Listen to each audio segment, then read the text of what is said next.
তো যাই হোক, আপনাদের ক্লাস করে কেমন লাগতেছে সেটা বলেন। আলহামদুলিল্লাহ ওস্তাদ, খুব ভালো লাগছে।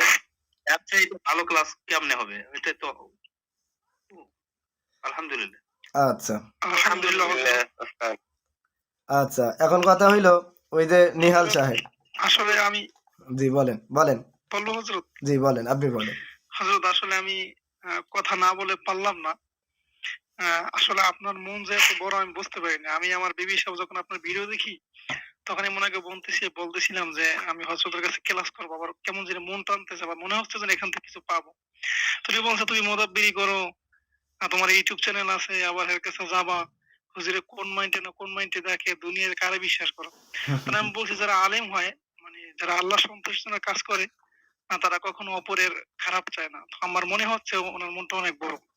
তো সবকিছু মিলিয়ে তখন যাই হোক, তা উনি আমাকে বলল যে, "তা তুমি যদি ক্লাস করোই, তাহলে তোমার মোবাইল দিয়ে কইরো না, আমার মোবাইল দিয়ে করো।" মানে আমার ওয়াইফ যে আমার আরেকটা নামে যে আমি আইডি খুলে দিছি, এইটা দিয়ে করো। মানে আপনার তখন পরিচয় আমি গোপন তখন করার জন্য। এটা ওর খুব আবার জি, মানে খুব জবরদস্তিতে। তাহলে সবকিছু সবকিছু মিলে আমি ঠিক আছে, তোমার পরামর্শটা আমি নেই। তারপর আমার কেমন জানি খুব খারাপ লাগতেছিল। তো যাই হোক, আসলে সত্য কখনো গোপন থাকে না। আচ্ছা যাই হোক, হযরত হযরত মাফ করে দিয়েন। ভাই সবাই মিউট জি, করে দেন, নিহাল সাহেবকে বলতে দেন। সবাই মিউট করে দেন। সবাই, নিহাল সাহেব বলেন। জি বলেন হযরত। আপনার জি হযরত। তো এইজন্য আসলে উস্তাদ তো উস্তাদই।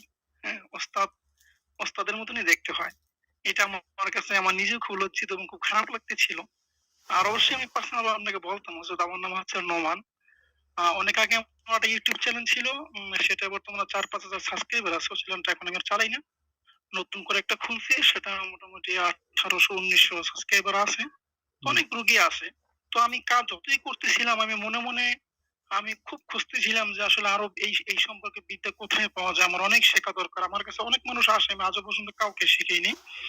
তো আমি খুব খুঁজতেছিলাম। তো খুঁজতে, খুঁজতে এক পর্যায়ে আপনাকে যখন পেয়ে বসছি, মানে আমার মনের দিক থেকে খুব ভালো লাগছে যে আসলে হযরতের কাছে যেভাবে হোক আমি যোগাযোগ করবোই। তো যখন আপনার একজন শিষ্য আসছে, তো উনার কাছ থেকে সিস্টেমে আপনাকে কিভাবে পাবো আমি সিস্টেম নিয়ে নিয়েছি।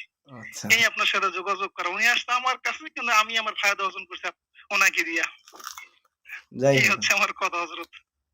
তো এখন আমার আরেকটা কথা হচ্ছে জি যে হযরত আমি আপনার সাথে সবসময়ের জন্যই আমাকে একটা সুযোগ করে দেবেন যেন আপনার সাথে মাসে হলো একবার অথবা ২ মাস পরে হলে একবার কথা বলতে পারি, একটু বা দেখা করতে পারি। এটা আমাকে ব্যক্তিগতভাবে সুযোগ দিবেন। এটা অনুরোধ, আমার কোনো ঠিক আছে, চাওয়া পাওয়া ইনশাআল্লাহ নাই। আমার সকল ছাত্র ভাইদেরকে সুযোগ দেওয়া আছে। সবাইকে সুযোগ দেওয়া আছে যে আপনারা কাজ করবেন। কাজ করার ক্ষেত্রে অনেক সময় অনেক পরামর্শের প্রয়োজন হতে পারে। ঠিক না হযরত? আপনারা পরামর্শ তো আমার সাথেই করবেন। যেহেতু আমার কাছে কাজ শিখেছেন। পরামর্শ তো অবশ্যই লাগবে। তো যাই হোক, তো আপনার নাম আমি একটু কথা বললাম, সময় ভাই ঠিক আছে, আমি কথা বললাম। তরিকুল সাহেব সময় দিচ্ছি, জি, আপনাকে সময় দিচ্ছি। তো নুমান সাহেব, কথা তো শেষ হয় নাই। নুমান সাহেবের সাথে কথা বলি, তারপরে ইনশাআল্লাহ। তো ওই যে আপনার নাম নুমান না? জি হযরত। আচ্ছা যাই হোক। তো ঠিক আছে ইনশাআল্লাহ। তো সেটাই তো বললাম যে হযরত ব্যক্তিগতভাবে কোন ওস্তাদই লোভী হয় না। প্রত্যেকটা ওস্তাদই খোলাসা। আর ওস্তাদ শব্দটাই তো হযরত অনেক বড়। জিনিসটা বড় নয়? কারণ ওস্তাদ কখনো কৃপণ হয় না। যারা কৃপণতা করবে, তো তাদের দরজা তো ওস্তাদের দরজা নয়। কথা বুঝলেন? ওস্তাদের দরজা জি হলো হযরত। ছাত্রদের জন্য খোলা রাখতে হয়। আর ছাত্রদেরকে পরিপূর্ণ সুযোগ দিতে হয়। আবার ছাত্রদেরকে ধাক্কাও দিতে হয়। কথা বুঝলেন? মাঝে, মাঝে ধাক্কাও দিতে হয়। তো এটা পরীক্ষাও করতে হয়। তো ওস্তাদ হলো এরকম হবে। ওস্তাদ রাগীও হবে, ওস্তাদ সরলও হবে। তো সবকিছু মিলিয়ে একজন ওস্তাদ। তো ছাত্র এরকমটাই হতে হবে। কথা বুঝলেন? তো আমরাই যে আবার ছাত্রদের উপরে রাগ করব এরকমটাই নয়। অভিমান অভিযোগ সবারই থাকে কম বেশি। কথা বুঝলেন হযরত? তো আসলে ওস্তাদের সাথে সম্পর্ক এরকম হওয়া চাই যে কখনো যেন বেয়াদবি না হয়। ওস্তাদ যেরকম যে বয়সেরই হোক, তিনি আমাকে একটা বিদ্যা শিখিয়েছেন। তিনি আমার ওস্তাদ, পিতা সমতুল্য। যদি ওস্তাদকে ভালো না লাগে, ওস্তাদ থেকে দূরে চলে যাব। কিন্তু কখনো বেয়াদবি করব না।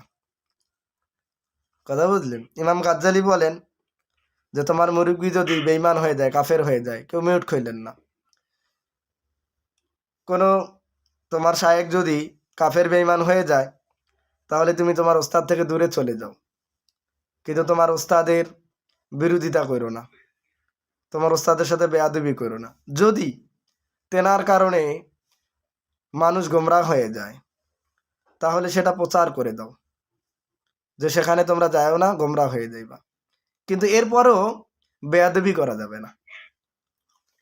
বুঝলেন? বেয়াদবি ব্যতীত সবই করা যাবে, বেয়াদবি ব্যতীত সবকিছুই করা যাবে।